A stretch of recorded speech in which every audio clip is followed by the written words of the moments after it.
Viernes 29 de agosto, ¿cómo están? Bienvenidos a Pauta Informativa, último día hábil del mes de agosto. Ya el próximo lunes me imagino que estaremos acá con un terremoto y una empanada. Oiga, entramos de lleno al mes de septiembre, último día de la semana, último día del mes, se nos va el invierno, se vienen aires primaverales ya y estamos comenzando el último capítulo de la semana de Pauta Informativa con muchas informaciones que compartir con todos ustedes y ya, como decía la Cata, preparándonos para el mes de la patria. Sí, y vamos a estar con el vestido de guaso. Sí, la indumentaria necesaria. Guaso. Sí, habilitamos el espacio acá. Puede ser.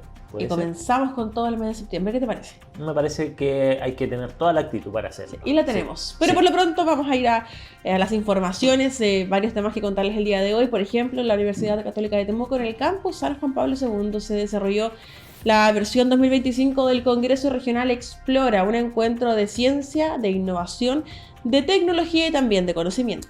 Bueno, les vamos a estar contando también que el Ministerio de Medio Ambiente y la CONADI lanzaron un fondo concursable para financiar proyectos ecológicos en comunidades mapuche. Les damos todos los detalles de cómo hacerlo si usted está interesado o interesada en participar. Volvemos a la Universidad Católica de Temuco porque capacitaron a 27 jóvenes de distintos centros, de distintas comunas, 9 en específico de la región de la Araucanía, en obras de riego. Se llevó a cabo la ceremonia de certificación en el auditorio H2 del campus San Francisco. Bueno, y vamos a cerrar el programa del día de hoy conversando con el académico de la Facultad de Ciencias de la Salud de la Universidad Católica de Temuco, Iván Cuyul, quien está desarrollando un interesante estudio sobre fibromialgia, un padecimiento, una condición que afecta a un número importante de habitantes de nuestro país. Así es que quédese con nosotros, que aquí comenzamos nuestro programa el día de hoy.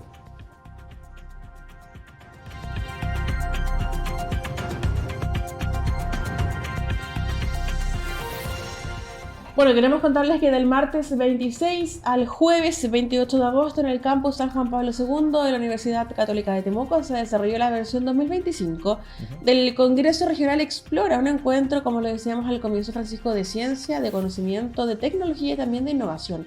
Estamos hablando de diferentes jornadas en las cuales participaron estudiantes de la educación básica, estudiantes de la educación media, presentando proyectos, en total 80 proyectos escolares que han sido trabajados durante por lo menos un año.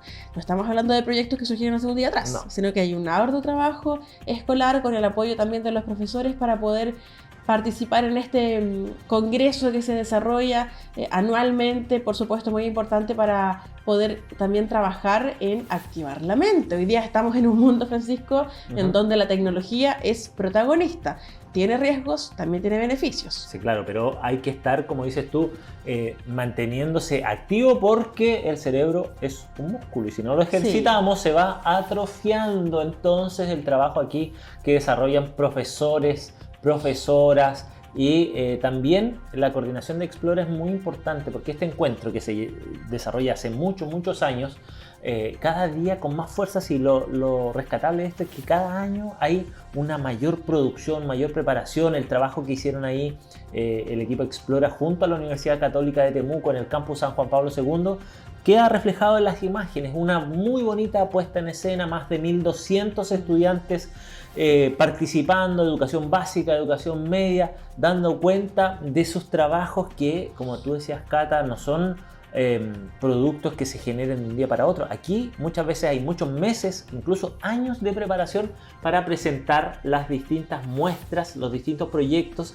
que hicieron parte de este encuentro Explora en la Universidad Católica de Temuco. Se promueve el diálogo entre los estudiantes, docentes, especialistas e instituciones, hablando acerca del conocimiento en un ambiente de colaboración, respeto y también aprendizaje mutuo. Muy contentos estaban los muchachos, nosotros estuvimos presentes ahí como canal de televisión, tuvimos la presencia de un set de televisión, un pequeño set donde pudimos conversar con los protagonistas de la historia, autoridades presentes, estudiantes, investigadores, profesores, un programa especial que en los próximos días también vamos a contarles, lo vamos a estar emitiendo a través de nuestra señal abierta para toda la comunidad, un bonito trabajo que se hace a través de Explora y en este caso Explora Araucanía. Sí, totalmente un espacio de diálogo, de encuentro, de intercambio de aprendizaje, Francisco, porque estamos hablando acá de que los estudiantes aprenden de los académicos y los académicos de los estudiantes, y también es parte de lo que más se destacaba en este trabajo colaborativo que se desarrolla además en el contexto, además de la amplia trayectoria de Explora. Te invito primero a que pasemos a revisar, aprovechando que tú comentabas las protagonistas, a Cuyen Ray. Ella dictó una charla en Explora. Las mujeres también juegan con robots. Rocío Lara, estudiante de la Escuela Padre Bartolomé de las Casas, y Karina Díaz de la Escuela Patricio Chávez Soto de la comuna de Curacautín. Contentas de ellas tres, por supuesto, por haber participado, también cuál es el balance, cómo se han preparado. Vamos a revisar parte de lo que nos comentaban. Se me acercaron para preguntarme, para felicitarme también. Yo creo que son muy bonitos. Yo creo que la Cuyen de la edad de ellas habría estado muy feliz de ver cómo también las inspira a seguir en estos espacios. Porque incluso aquí, sí, son muchos más niños, pero no podemos negar que la participación de niñas ha incrementado un montón a lo largo de los años y tenemos que seguir incrementándola hasta que seamos la cantidad suficiente para llenar esto solo nosotras. Muy maravilloso, es muy hermoso acá todo. Me encantó escuchar la charla de alguien acá. Es muy lindo, me encantó. Me ha gustado la hospitalidad de la gente. Muy educada, respetuosa, como me lo imaginé, la verdad. Sí, me encantó. Ver que los especialistas te van a visitar, te van a retroalimentar, te van a dar sugerencias, presentar tu proyecto que de repente piensas que es algo tan pequeño, pero para ellos es algo tan significativo. Bueno, mientras seguimos revisando imágenes y escuchábamos ahí la experiencia de algunas de las protagonistas de este encuentro Explora, les contamos que este congreso Explora se enmarca dentro de la celebración de los 30 años del programa Explora, consolidándose como un espacio clave de encuentro entre comunidades escolares e instituciones del ecosistema CTCI. La colaboración es central, convergen instituciones educativas, científicas, culturales y artísticas, además de territoriales. Importante destacar la relevancia y pertinencia territorial. Es un punto muy importante para Explora. Participan grupos escolares de aproximadamente 25 de las 32 comunas de la Araucanía, con cerca de 80 proyectos distintos vinculados a desafíos y oportunidades locales. Un bonito trabajo que se desarrolla también con la participación activa de los niños, y eso es tan importante y tan valioso, ¿no? Motivarlos desde pequeños a que se hagan parte del hermoso mundo de la ciencia a través de distintas variantes. Expositores de distintos puntos de la región estuvieron presentes con el trabajo colaborativo, digo, también de la Universidad Católica de Temuco. Estuvo presente el Ceremi de Ciencia de la Araucanía y el director de proyectos Explora también Araucanía. Les voy a invitar a que escuchemos sus impresiones también. Vamos con el Ceremi de Ciencias, con el director del proyecto Explora y con el vicerrector de vinculación de la Universidad Católica de Temuco, que en este caso, ¿no?, fue la sede que recibió a este encuentro. Vinculación con el medio, efectivamente, es una función sustantiva que está enraizada tanto en la investigación como en la docencia. Y uno de los elementos centrales de la vinculación es la bidireccionalidad. Esto de que no solamente voy a enseñar lo que sé o lo que creo saber, sino que también voy a aprender lo que la comunidad quiera enseñarme para resolver un problema común. No para que ellos resuelvan mi problema o para resolverles exclusivamente el problema de ellos, sino cómo problemas comunes se resuelven conversando. Nosotros trabajamos el tema de la apropiación social del conocimiento. Esto también refuerza a los niños en el sentido de su propia, ¿cómo podríamos decir? El desarrollo de su personalidad, el comunicar, claro, habilidades comunicativas, su propia autoestima, el trabajo en equipo, el trabajo colaborativo. Esta sociedad propende al individualismo y estos programas estimulan eso, el cooperativismo, el escuchar al otro, el trabajar en equipo. La importancia de impulsar la investigación, la innovación, pero además de vincularla con los desafíos, los problemas locales. Entonces no es solo como esta idea de que es importante impulsar carreras científicas o trayectorias científicas en estudiantes, sino también abrir y democratizar las ciencias que se generan en la región para que sean desarrolladas participativamente. Entonces el hecho de que hayan grupos escolares de 25 o más comunas indica de que lo estamos logrando un poquitito, porque además yo me estaba dando vuelta recién ahora en el gimnasio del lado, que es donde están los stands escolares, y la naturaleza, los tipos de proyectos es muy diverso. Bueno, solamente cerrar reiterando también la importancia de este encuentro, porque los escolares tuvieron la posibilidad y la capacidad de detectar problemáticas, desafíos y oportunidades de cada territorio, teniendo en cuenta que cada zona es distinta y tiene sus particularidades. Pausa y estamos de vuelta con más en Pauta Informativa.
El Ministerio de Medio Ambiente junto a la Corporación Nacional de Desarrollo Indígena CONADI lanzaron un llamado a concurso para financiar proyectos ecológicos en comunidades mapuche. ¿De qué se trata esta iniciativa? Bueno, le contamos que este Fondo de Protección Ambiental FPA es el primer fondo concursable de carácter nacional con que cuenta el Estado de Chile para apoyar iniciativas ambientales presentadas por la ciudadanía. Desde el año 1998 a la fecha se han financiado más de 4.000 proyectos a nivel nacional por un monto que supera los, ojo ahí, 23.000 millones de pesos.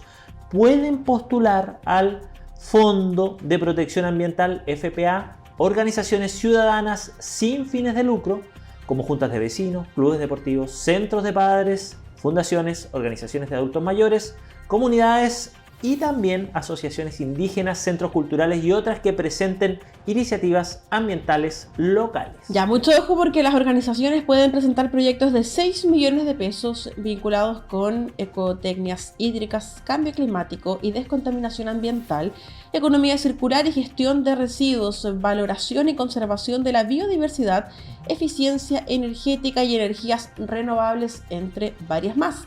Todos los proyectos deben considerar aspectos de educación ambiental como un pilar transversal, con el objeto que sea la misma organización beneficiaria la que contribuya a la generación de una cultura ambiental en el entorno en el que se encuentra inserta.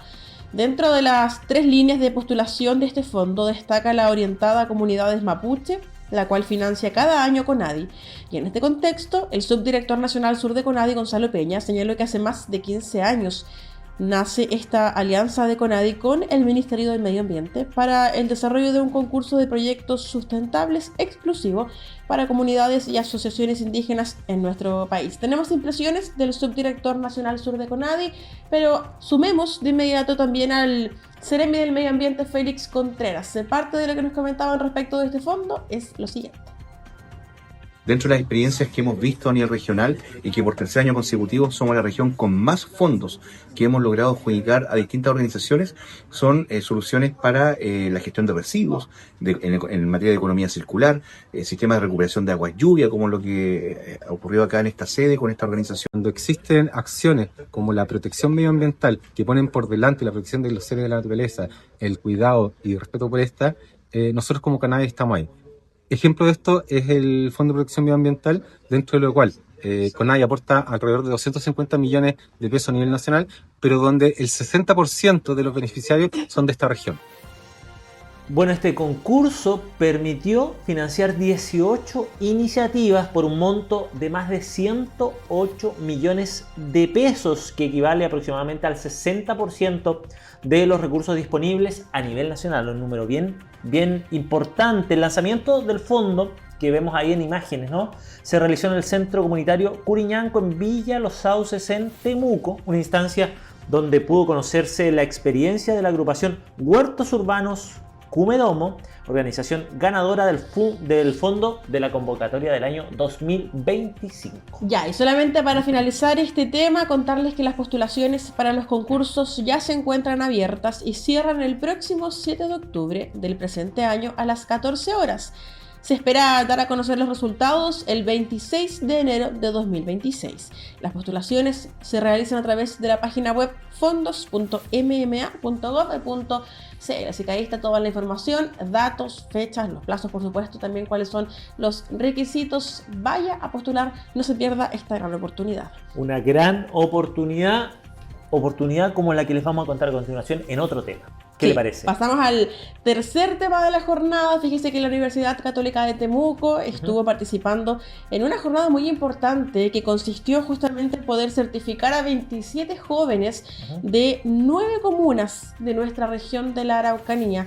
Este es un trabajo a largo plazo, con la colaboración, por supuesto, del CENSE. Muy importante su vínculo en esta materia, y además se da en el contexto de la Mesa de Empleabilidad de la Araucanía, quien impulsa esta capacitación en riego para alumnos de liceos técnicos. Bueno, como parte de la mesa de empleabilidad de nuestra región Araucanía, que es convocada por el CENSE y conformada por representantes de diversas entidades públicas y privadas, se desarrolló este inédito plan de capacitación enfocado en riego tecnificado, dirigido a estudiantes de liceos técnicos profesionales de 9 comunas de nuestra región. La iniciativa, que busca dar respuesta a la creciente demanda de técnicos especializados en riego en la zona, es impulsada por CENSE, la Comisión Nacional de Riego, la Red Futuro Técnico de la Araucanía, una iniciativa del Ministerio de Educación, y la OTIC Sofofa, con el apoyo de las empresas Maderas Arauco, Agrotop y Comasa. La capacitación es ejecutada por la Universidad Católica de Temuco en sus módulos teóricos y prácticos. Vamos al detalle. El programa contempló el desarrollo del curso Técnicas de Uso y Mantenimiento de Sistemas de Riego, el cual fue impartido a 27 estudiantes de especialidades agropecuarias provenientes de distintos liceos técnico-profesionales de las comunas de Angol, Los Sauces, Traillén, Perquén, Cocholchol, Imperial, Temuco, Freire y también la comuna de Gorbea. Conversamos con el director del CENSE Araucanía, Eric Arcos, y también con Silvia Ollarse, de la Universidad Católica de Temuco de Educación Continua. Vamos a revisar parte de lo que nos comentaba. Lo que más se destaca es la alianza público-privada y además la posibilidad de intervenir con jóvenes, ¿cierto?, de estudiantes de liceos técnicos profesionales, particularmente en esta semana donde se está celebrando, ¿cierto?, el Día de la Formación TP, pero además que nos permite llegar a distintos territorios. Estamos hablando de 9 comunas de la región, lo que le da un valor distinto, ¿cierto?, a la gestión, en este caso, de formación y en capital humano. Tienen una vinculación a través de los proyectos FIA, que tiene el Centro de Fortalecimiento de Capacidades Institucionales, el CEFIC. Por lo tanto, son liceos que ya tienen una relación con la Universidad Católica. De hecho, muchos de estos estudiantes participaron en la Universidad Abierta. Ellos están muy motivados en seguir carreras técnicas y seguir la carrera de agronomía en nuestra universidad. Bueno, el objetivo final de esta capacitación, de este curso que beneficia de 27 jóvenes de nuestra región de la Araucanía, es fortalecer las competencias y habilidades técnicas de los y las jóvenes en la instalación y mantención de sistemas de riego, una especialidad cada vez más demandada, y seguirá creciendo su demanda por los proyectos de la región, según explicaron los gestores del proyecto, como escuchábamos también ahí a la directora de Educación Continua de la Universidad Católica de Temuco, Silvia Ollarse, y también al director de CENSE de la región de la Araucanía. Alegría también el tener nuevas herramientas, estos jóvenes, 27 jóvenes de nuestra región, que se enfrentan también al mundo laboral con otras armas, con mayor preparación, y eso siempre va a ser muy bienvenido. Tenemos impresiones de algunos de ellos: Javier Pérez del Liceo Andrés Antonio de Gorbea y también Javiera Gómez del Liceo Santa Cruz de la ciudad de Temuco. Les invitamos a escucharlos. Me gustó mucho la experiencia que vivimos porque nos ayudó, bueno, nos ayuda harto y a mí igual porque quiero seguir la carrera de agronomía y igual el apoyo de la Cato y de los profesores que nos enseñaron fue muy bueno. Me gustó mucho la experiencia.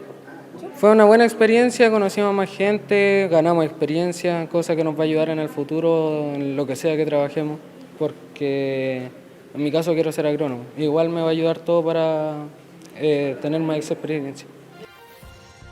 Bueno, importante vínculo de la Universidad Católica de Temuco en colaboración con el CENSE para certificar entonces a estos jóvenes de 9 comunas de la región de la Araucanía. Buena noticia porque además muchos de ellos ya están pensando cursar sus estudios en la educación superior en nuestra universidad. Claro que sí, porque además tienen aquí una posibilidad de un continuo que les permite desarrollarse en las áreas de su interés, así que una buena noticia también para nosotros, habitantes de la región, de contar con gente que está preparada también para enfrentar los próximos desafíos que se presentan en materia de desarrollo. Con esto nos vamos al último corte y ya volvemos aquí con una interesante entrevista para hablar acerca de fibromialgia.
Bueno, tal como lo habíamos anunciado, ya está junto a nosotros el académico de la Facultad de Ciencias de la Salud de la Universidad Católica de Temuco, don Iván Cuyul. Bienvenido, Iván, gracias por acompañarnos. Bienvenido. Muchas gracias por la invitación.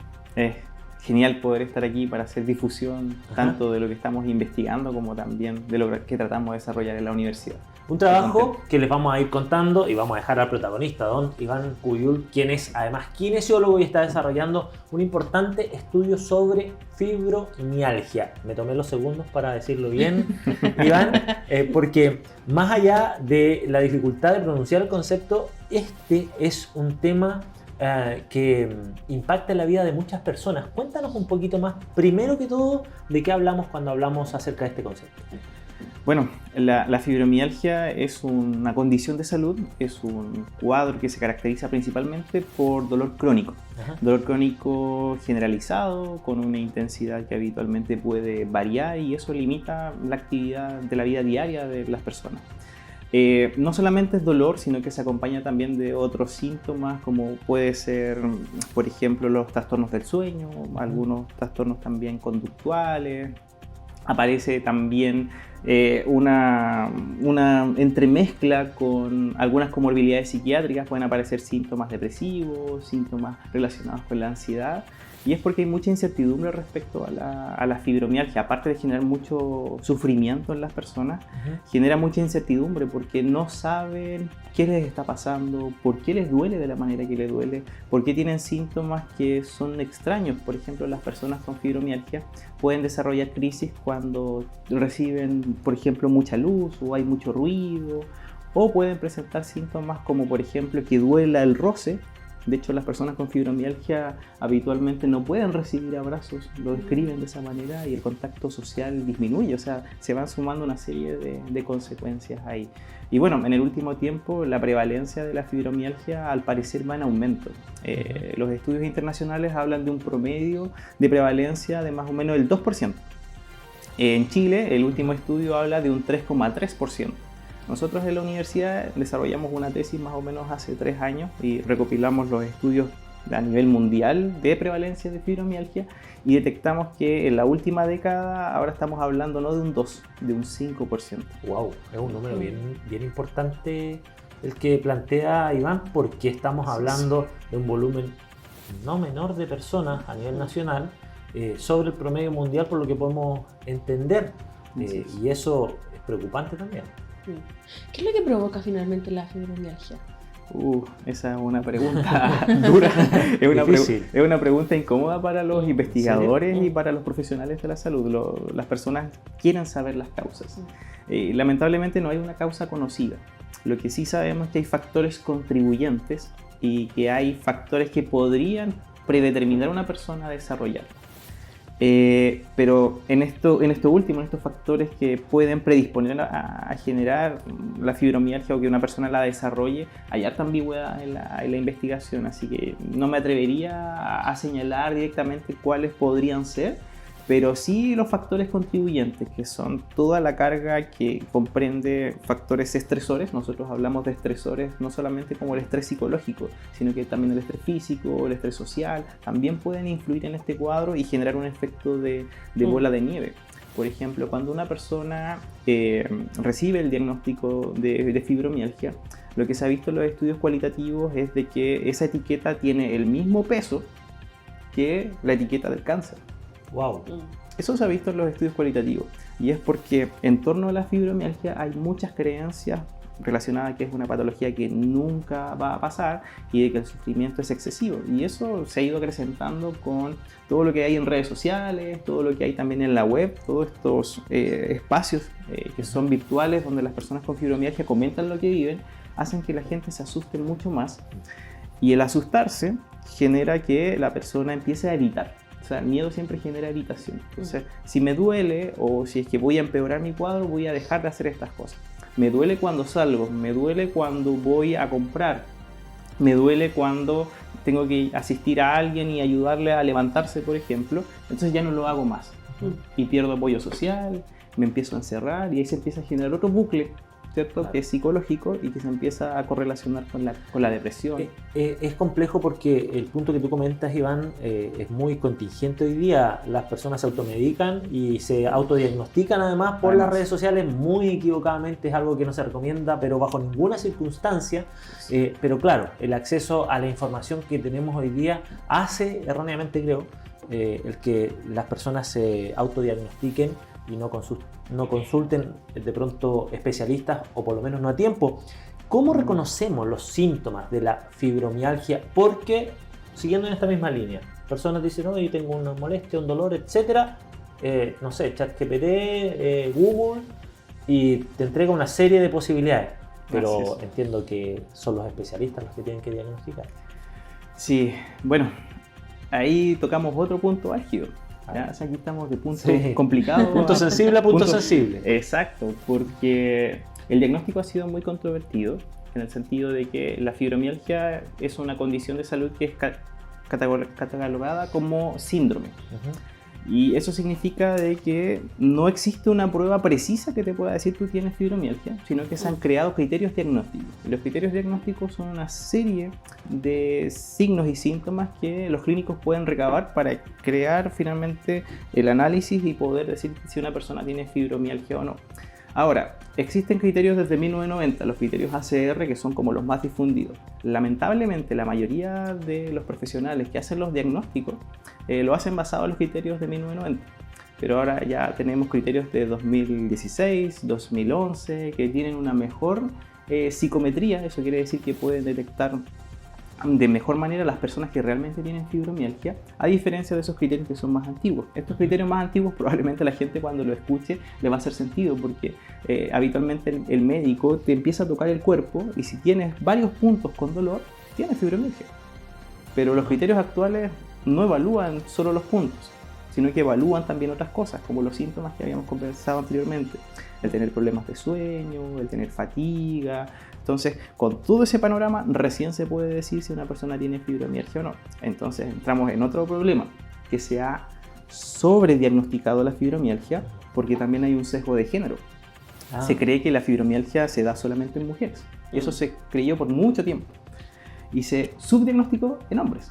Entonces ahora, en los últimos estudios, recién estamos conociendo cuál es la proporción de hombres que tienen fibromialgia. Entonces, en el mundo, afuera, aquí no tenemos datos todavía, se habla de que la proporción es de 1:4. Entonces, de 4 mujeres, un hombre tiene fibromialgia. ¿Esto es diagnosticado por un médico general? Puede ser diagnosticado por un médico general ocupando los criterios ACR 2011 o 2016, que son como los que se ocupan actualmente, o un especialista que es el reumatólogo. O sea, un médico general podría realizar el diagnóstico de fibromialgia si es que sabe y conoce el ocupar esos criterios. ¿Cómo se aborda finalmente? Porque según lo que hemos conversado, igual es una patología bastante compleja desde el punto de vista psicosocial. Así es. ¿Cómo se aborda ahí? Aquí, bueno, nosotros hablamos de que la fibromialgia es una condición de salud compleja, pero compleja no quiere decir que sea difícil de manejar, ¿ya? Y eso es bueno porque son buenas noticias para los pacientes, ¿ya? Y en el fondo también, si hablamos de dolor crónico, una de las buenas noticias para el manejo es definir el dolor crónico para la persona. La persona que tiene fibromialgia, cuando escucha la palabra crónica en el concepto de dolor crónico, cree que es para siempre. Claro. Y que siempre va a tener lo que está sufriendo ahora. Y permanentemente, además. Y además, pero no es así, porque el dolor crónico se define como dolor crónico o dolor que padece una persona por más de 3 meses. Esa es la definición conceptual. Ya. Entonces, si nos dicen que tenemos dolor crónico, eso significa que tenemos dolor que dura más de 3 meses. Pero eso no significa que no vaya a pasar. En el caso de la fibromialgia, si bien hay muy pocas personas que logran la remisión, que es decir, que la enfermedad desaparece, se curan, son muy poquitas, se habla del 2 o 1%, muy poco. Pero existe una gran proporción de personas con dolor crónico y con fibromialgia que pueden vivir bien con dolor crónico. Entonces, ¿cómo lo manejamos? Que era la pregunta inicial, con todos estos factores. Es detectando todos aquellos factores que pueden influir sobre la condición. Y aquí entran factores sociales, psicológicos, cognitivos, físicos. O sea, el espectro completo. Si yo veo el panorama general, detectar actividades a las cuales la persona tenga miedo de realizar, son actividades que hay que recuperar. Sí o sí, pero la persona lo va a evitar. Entonces, al evitarlo, estamos echándole más leña al fuego. Entonces, aquí lo que tratamos de desarrollar es un afrontamiento activo. Y las guías de práctica clínica más contemporáneas en el mundo hablan de que lo primero es el tratamiento no farmacológico, donde está la kinesiología, la psicología, la nutrición, es la base del tratamiento, y después como coadyuvante el tratamiento farmacológico. Pero aquí al parecer estamos al revés, ¿cierto? Habitualmente las personas con fibromialgia, lo comentabas al inicio, tienen muchos medicamentos. De hecho, nosotros en algunos estudios hemos tenido personas hasta con 16 medicamentos y que incluso los medicamentos tenían interacción entre ellos que estaba generando efectos secundarios, que es la polifarmacia. Ahora, en el ámbito de la investigación, ¿cura no hay? Cura de lleno no se ha descrito como tal. Ya. Se habla de casos de remisión donde la condición desaparece, ¿ya? Que se pudiese en términos como más generales hablar de cura, pero cura con una herramienta en particular no existe. De hecho, actualmente se están tratando de desarrollar estudios en inmunología porque se cree que pudiese tener algún factor causal relacionado a, pero todavía estamos en estudios en animales, por lo tanto no es algo que se pueda trasladar a la realidad en el ser humano. De hecho, los estudios en animales del 3% o el 5% dan los resultados en humanos, o sea, muy poquito de todo lo que se hace. Y en este contexto, y ya entrando en el desarrollo de investigaciones, como comentabas, Iván, se está desarrollando ahora, estás desarrollando un estudio que tiene relación, tal como anunciábamos, con este tema, esta condición de salud que tú me dijiste que era al comienzo, no es una enfermedad, sino que es una condición de salud. Y están desarrollando un estudio que está en este momento activo, está en proceso también de reclutamiento para poder tener una mirada más amplia, entiendo, ¿no? Sobre esta condición de salud que es la fibromialgia y que afecta a un número muy importante de personas. Como tú señalabas, un 5% de los chilenos declaran padecerla o han sido diagnosticados o podrían estarlo. Así es. Sí, estamos desarrollando un estudio piloto, es un estudio de métodos mixtos en personas con fibromialgia. Mixto significa de que vamos a evaluar cosas cuantitativas, como para ver cómo evoluciona y cuánto mejora una persona con fibromialgia. Y por otro lado, una parte cualitativa, donde vamos a ver qué cosas son las que ayudan más a las personas con fibromialgia con este estudio que queremos desarrollar. En realidad que ya está en ejecución. Comentábamos anteriormente de que es complejo, que son varios factores los que hay que manejar, y varios de estos factores que hay que manejar tienen que ver con los estilos de vida. Y al tener que ver con los estilos de vida significa que yo tengo que afrontar diariamente diversas situaciones y yo tengo que tener estrategias para poder afrontarlas. Y eso implica que la persona sepa. Y saber implica conocimiento, y conocimiento significa información. Por lo tanto, es ahí uno de los pilares que quizás estamos olvidando, y es que las personas aprendan sobre su condición. Y lamentablemente, de hecho yo también lo hice así en su tiempo, la educación en salud es muy instruccional. De hecho es como para, lo voy a decir así, es como para estudiantes de básica. Pero aquí estamos educando a adultos. Claro. Y educar a adultos significa de que debiesen tener un proceso de enseñanza-aprendizaje que sea activo, donde ellos construyan su propio conocimiento y ellos ya tienen un camino. Entonces, desde esta perspectiva, nosotros consideramos al usuario, al paciente, como un experto.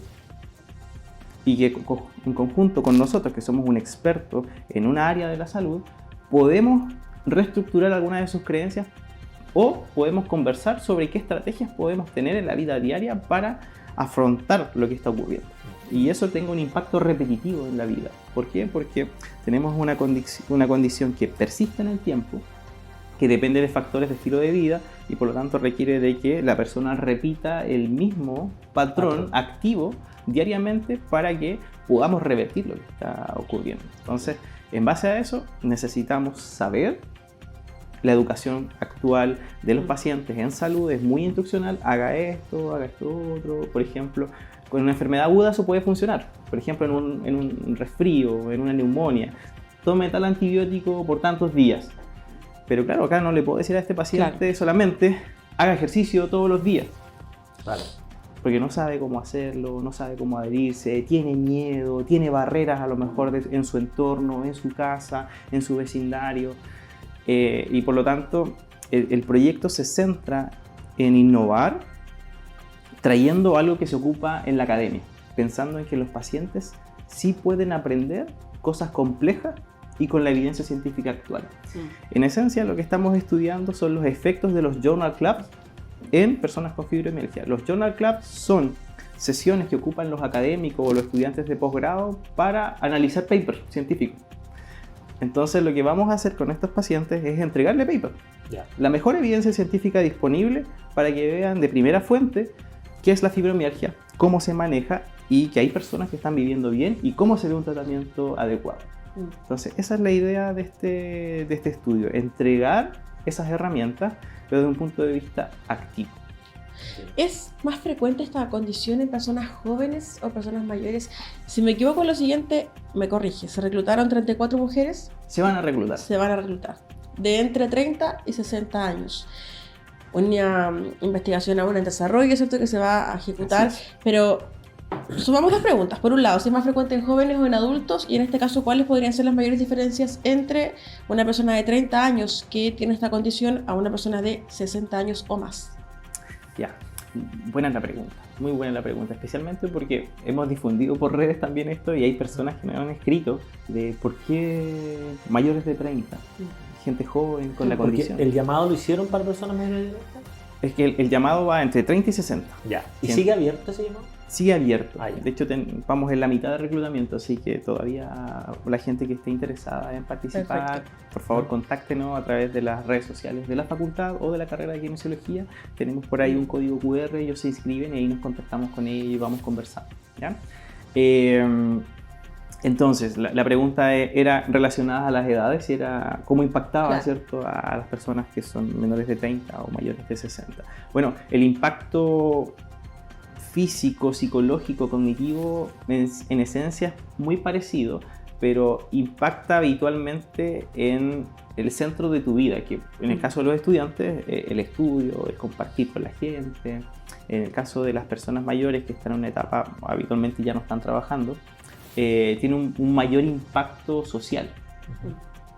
Y en las personas que están en edad laboral, que es la que estamos reclutando en este estudio, tiene un impacto que genera cierto mayor incertidumbre en términos económicos para la casa. Entonces, y aquí muchas personas tienen licencia y las licencias son rechazadas, entonces se genera una turbulencia enorme de todos los factores que hemos visto y todo eso se va sumando.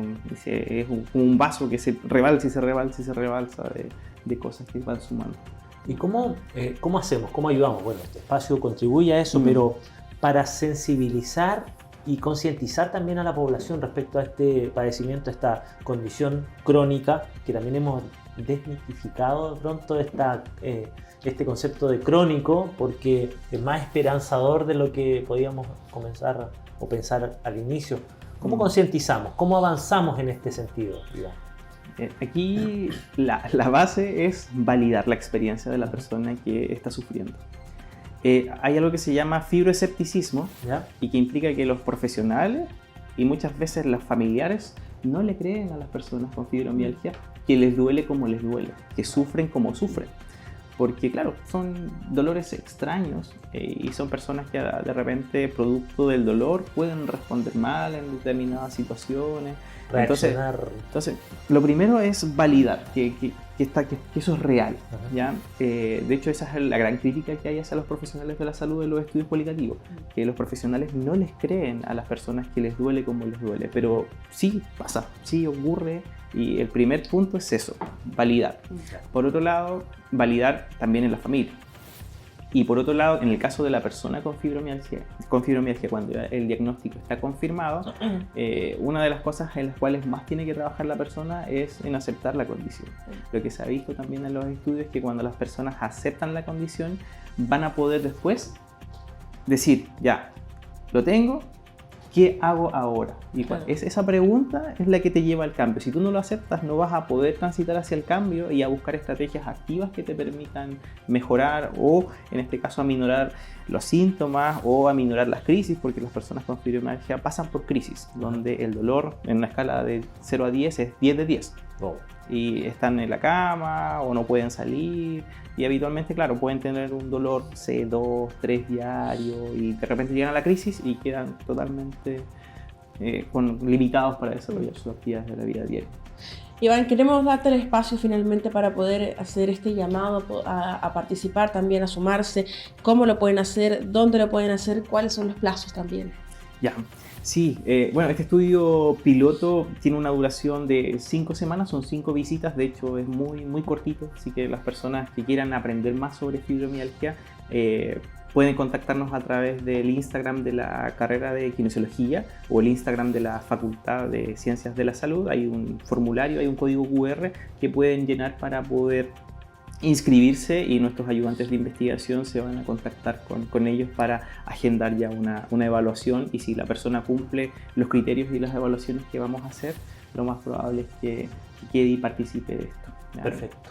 Una importante invitación que hace en este caso Iván Puyul, kinesiólogo, académico también de la Universidad Católica de Temuco, de la Facultad de Ciencias de la Salud, con este estudio sobre fibromialgia, que también permite conocer un poco más acerca de esta condición en nuestro país. Muchas gracias, Iván, por acompañarnos hoy día. No, gracias a ustedes por el espacio. Bueno, nosotros así estamos cerrando entonces el Pauta Informativa del día de hoy. Agradecer siempre su preferencia, invitar a que se quede en la sintonía de TVUCT Araucanía y toda nuestra programación a través de todas nuestras plataformas, Canal 23, señal abierta en toda la región de la Araucanía, Canal 61 del Sur, desde Talca y hasta Coyhaique. Estamos también en streaming en TVUCT.cl y nuestras redes sociales. Síganos en YouTube y todas nuestras plataformas. Nos vemos.